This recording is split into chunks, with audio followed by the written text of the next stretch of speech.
Assalamu alaikum, class 6. I hope you all are doing good at your home. Today we will start our chapter number 3, chapter number 4, that is processing and storage, as we completed our chapter number 1 to 3 before the summer vacation. So that's why we are starting our chapter number 4, that is processing and storage. And the subtopic is introduction to processing and storage in computer. We will discuss in this lesson. We will discuss about what is processing and storage in the computer and the different type of storage in the computer. Okay, so you don't need to write anything on your notebook, because it is the all the concept that we read in the chapter reading. Okay, so you have to after this online session you have to read them your books, and specifically these topics that I mentioned in the online class. So if there is any query about this concept, you can write your queries in comment section, and in the next class, before starting to the next class, we will discuss the queries of the students.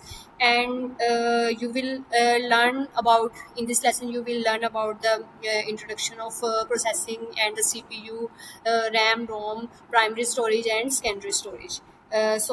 Please stay tuned till the end of today's lesson. Okay, so the first one, the customer one, is what is processing.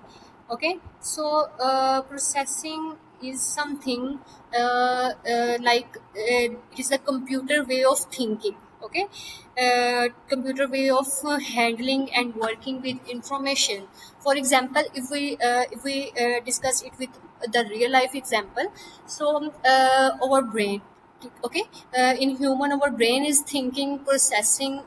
For example, if we want to solve the question, solve any sum of maths, then our brain is thinking how to solve this question. So this stage is known as processing of something. Okay, processing, it is the processing stage. So basically, the definition of processing is the computer way of handling,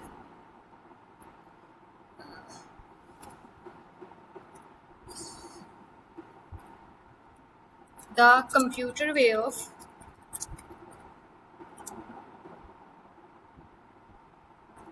handling and working with information. Okay, just like human brain. So this is the basic example of processing, the way of handling the and handling and working with the information is known as the processing of the computer. Okay, when you play a game, how does the computer device decide who win? Okay, remember this example. Whenever you start a game, for example tic-tac-toe game, you are playing in a pairs. So continue the CPU, the processing is continuously happening in this process, because the computer is monitoring the score of each player, and then it is in the stage of process, and decide who will win. Okay, in this game. So it is an example of processing, means handling your score, handling the next move. Okay, so this is the example of something related to the processing, the computer thinking brain. Okay, so processing, how the processing work, processing hoti kaise hai? So processing is done by the CPU of the computer. Okay, the processing is done by the CPU of computer, that is known as brain of computer. Okay, so the brain of computer is specifically used for the processing work. So this is the diagram of CPU. So there are whenever we do something on the computer, the first step is input. We give the input to the computer, and then computer do processing on it. The processing part is done by with the help of CPU. Okay, CPU does the processing part, and there are three parts in the CPU. The first one is control unit, and the short form of control unit is CU. Okay, the first letter of both words, CU, is the short form of control unit. The second part of CPU is arithmetic logic unit, that is ALU. Okay, and the third and last part of CPU is memory unit, means MU. They are in the memory unit. It is further split into two parts. The first one is primary memory, and the second one is secondary memory. Okay, again, so MU is divided into two parts. The first one is primary memory, and the second one is secondary memory.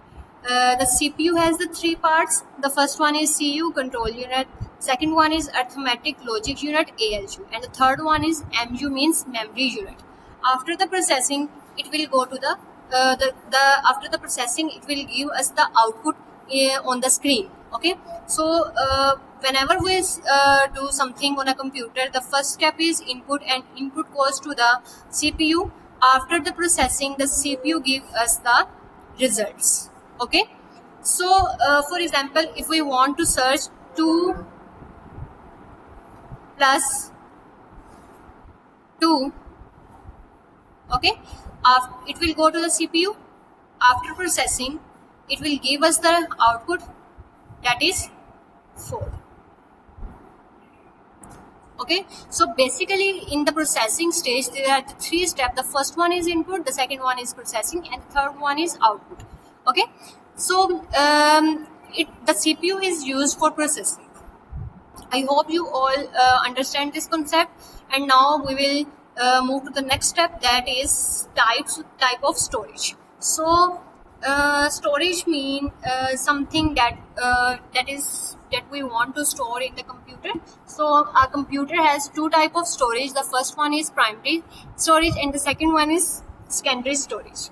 Primary storage is basically further divided into the RAM and ROM, and the secondary storage, we can store the secondary storage in the hard disk, CD, DVD, and floppy disk. So now we will discuss about the primary basic difference between the primary storage and the secondary storage. Okay, so this is the difference between the primary storage and the secondary storage. The first one is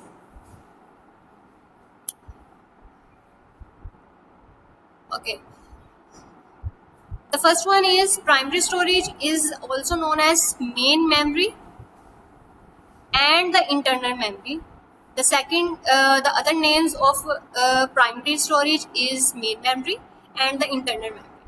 And the secondary storage, the other name of secondary storage are external and exclusive memory.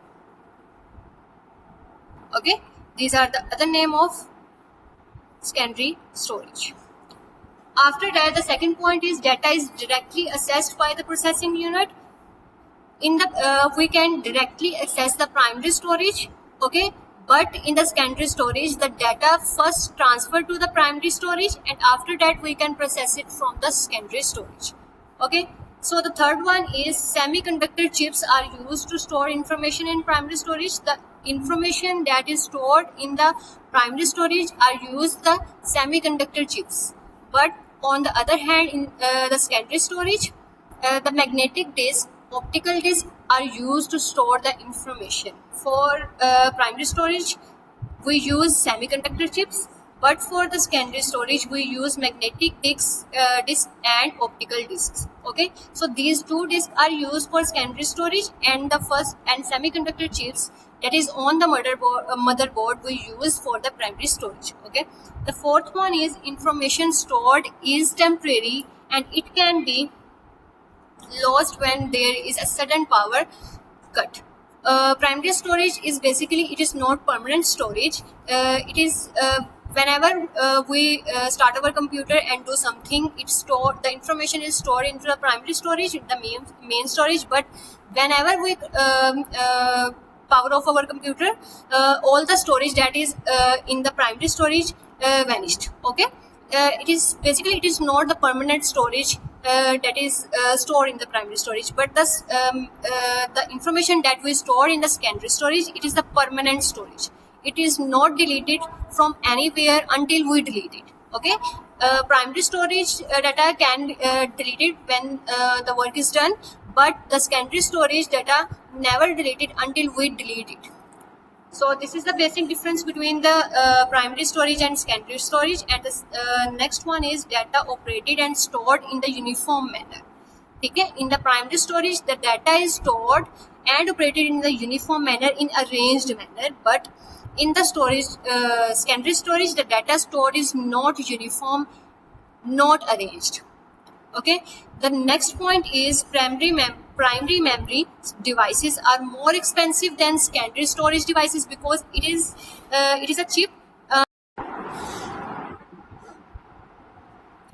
Okay, so in secondary storage, we can it will take the time to give us the data, but to give us data or the output, but the primary storage give us the result quickly because we directly access the primary storage, but we can't directly access the secondary storage. That's why it consume more time than the primary storage to give us the data.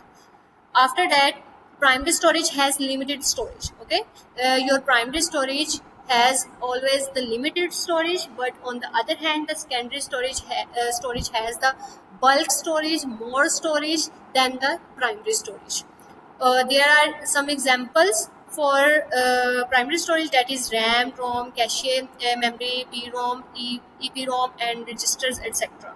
But on the other hand, these are the example for secondary storage, that is magnetic tapes, optic disk, floppy disk, flash memory, USB drives, paper tape, punched card. Okay, these are the examples of primary and the secondary storage.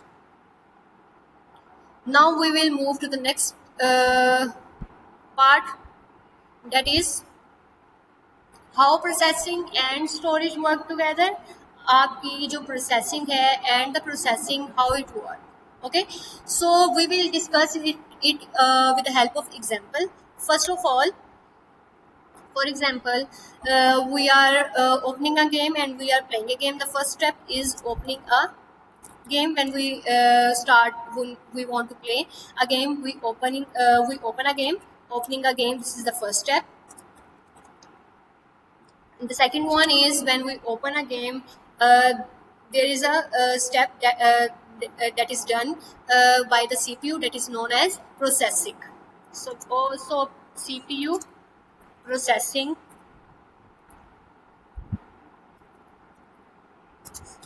instruction. When we open a app, or when we open a website or a game or a software in a computer, the second step is the CPU process the instruction that we give to the computer. After that, the instruction is stored temporarily in the RAM. Okay. After the CPU instruction, the instructions are stored temporarily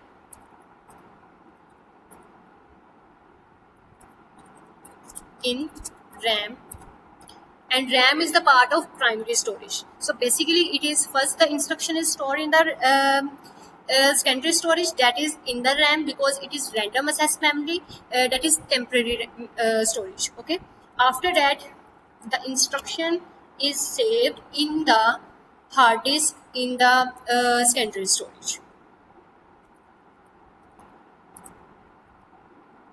Save progress. Sorry, this one is saved progress stored in hard disk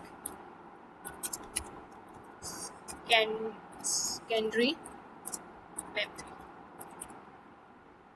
Okay, so the first one, when we open an app or something or a game, it will go to the CPU and CPU do a processing on it. After that, CPU processing, it will give the instructions to the RAM.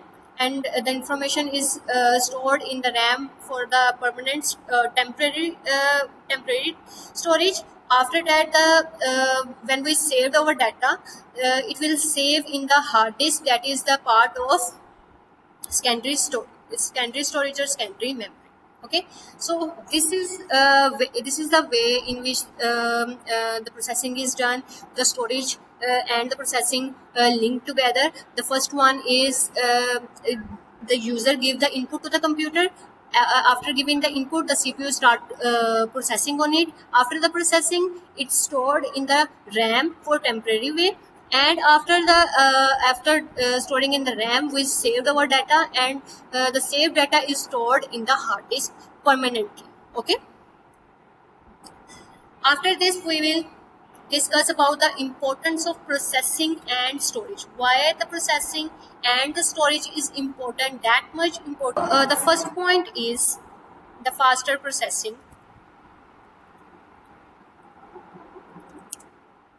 Faster processing is equal to better performance.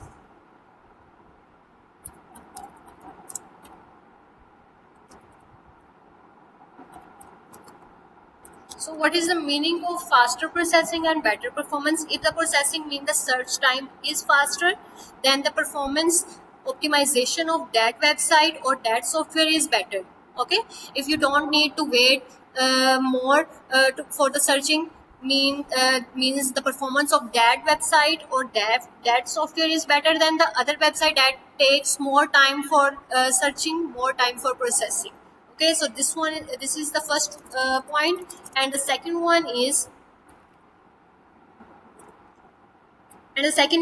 more storage is equal to more file can be saved.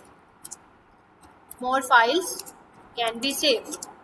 If your mobile or your device have more storage, then you can save more files or more documents in your device. But if there is less storage, then you cannot then you can't save any other devices, more software or documents in your device. Okay, so more storage is very important for better performance, and fast processing is also very important for better performance. After that there is an example, so that you can learn about more importance of processing and storage. For example, old mobile versus new mobile speed and storage. If we buy a new mobile, then you can see it works speedy.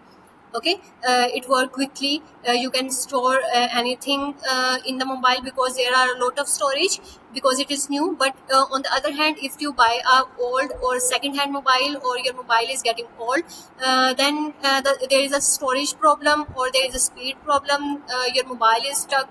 Maybe sometime your mobile is stuck because there is no space. Okay, so this is the example that tells how the better performance is important, or how the more storage is important in the processing part. Okay, so this is the last point for today's lesson. So we will wrap up or conclude our lesson today. That there are some topics that we learned today. That is, what is processing, the first one. After that, we learn the CPU part. That is, there are three parts. The first one is CU, ALU, primary memory, and secondary memory. That is the part of MU means memory units. Okay, and the data is processed in the three ways. The first one is input, and the second one is processing, and the third one is the output that appear on the screen.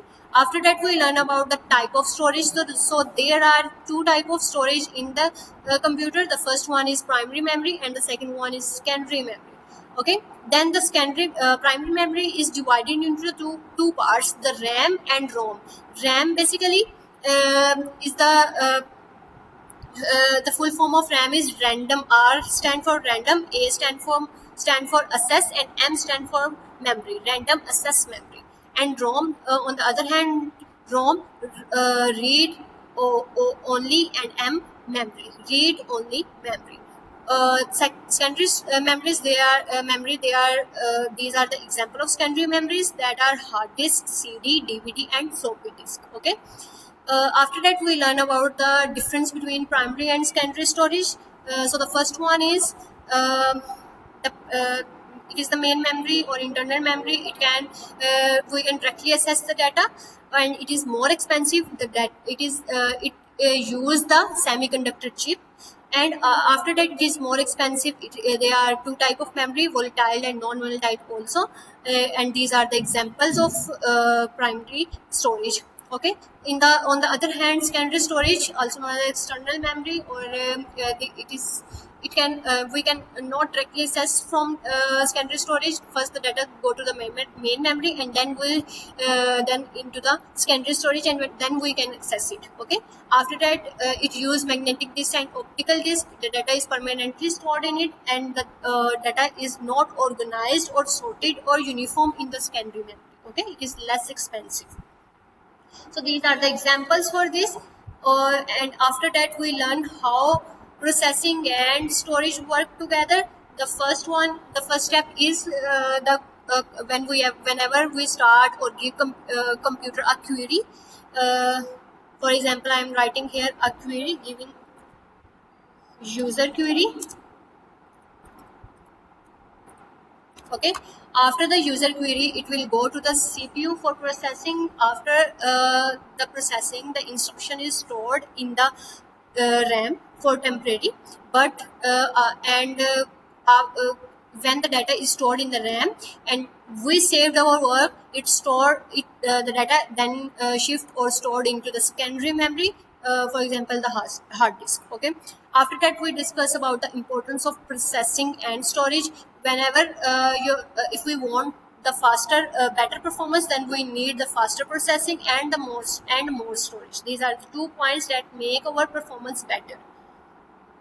So these are the questions that you have to write in the comment section, not in your copies. There is no need to write anything in your copies. The first question is what is CPU. The second one is name two types of storage, and the third one is why do we need storage in computer. And the last one is it is an activity, for example, that is check your device storage. You can check your mobile, your computer or anything, and write how many free storage और space is left. आपके mobile में या आपके computer में कितनी space रह गई है. You have to find it and write all these questions in the comment section, and I will check your answers in the comment section.